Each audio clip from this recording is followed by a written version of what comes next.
This is Chang'an, the street of eternal peace. It's Peking's busiest street, and it's here that you can see quite clearly why China has yet to face up to the demands made by the motor car on the supply of energy. This city, with its 7 million inhabitants, runs on bicycles. You can see cars in the streets, but the ratio of bicycles to cars is something like 7,000 to 1.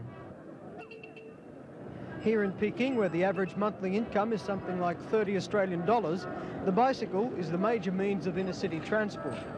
In fact, the bicycle is used not only as a means of transport for individuals, but also as a primitive sort of taxi. Rectangular structures of wood planking are attached to the back of a bicycle and serve as a cheap two-passenger taxi around the city. There are more than 1 million bicycles in the city, and so the police register them, just like cars in Australia. Each bicycle is issued with a registration number affixed to the front or back wheel.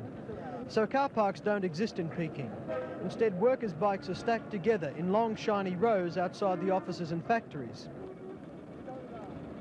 Heavy loads of merchandise and large packages are also transported around the city by bicycle.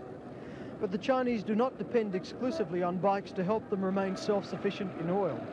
The city is also full of donkey carts, with grizzled old men driving teams of donkeys dragging heavy loads.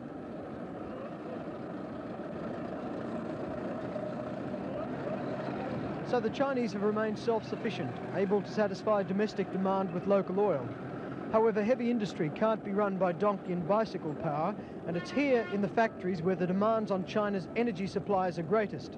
Large smokestacks are a common sight in Peking, and they belch out thick white and black smoke into the air. You also see lorries and trucks in the streets, but their numbers are not very large. One estimate says there are about 300,000 trucks in China to service a population of 800 million. But the armies of bicycles pedaling quietly through the streets remain the most spectacular evidence of why China is not facing an energy crisis. And after you've tried it a few times, you find that riding a bike to work does have its advantages.